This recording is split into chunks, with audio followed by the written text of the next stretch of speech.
জনসমান ব্যক্তিদেরকে ক্ষমতায় বসাতে হবে। কোন মুসলিম মানুষ চাঁদাবাজি করে না।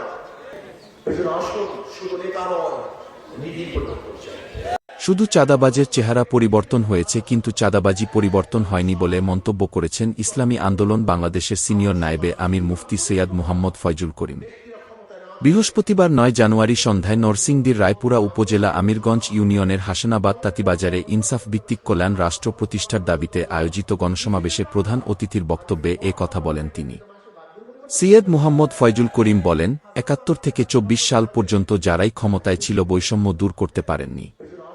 না পারার কারণে ২৪ সালের ৫ আগস্ট বৈষম্য বিরোধী আন্দোলন করে ফ্যাসিস্টকে তাড়ানো হয়েছে।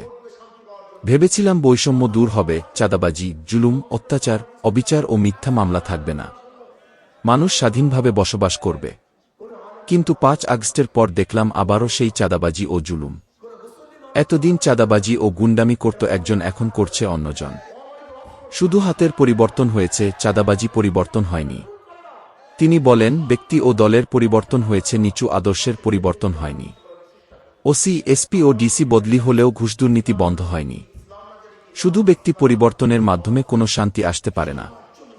মাদার গাছ লাগিয়ে আমের আশা করা যায় না, তেঁতুল গাছ লাগিয়ে মিষ্টি ফলের আশা করা যায় না। জীবনের মায়া ত্যাগ করে ফ্যাসিস্টকে এই দেশ থেকে তাড়াতে বাধ্য করেছি আমরা। অথচ ৫ আগস্টের পর চোর ডাকাতে গোটা দেশটা ভরে গেছে, এজন্য জীবন দেয়নি মানুষ।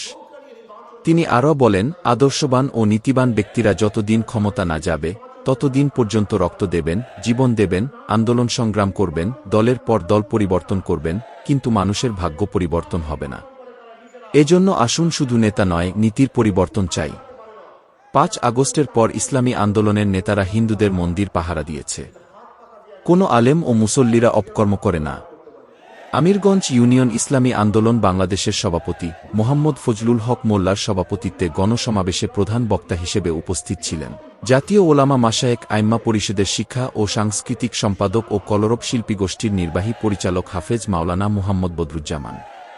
আমি বিশ্বাস করি, যারা নৌকা নিয়ে নির্বাচন করে তারা নৌকা চালাতে পারে না, যারা ধানের শীষ নির্বাচন করে তারা ধান কাটতে পারে না।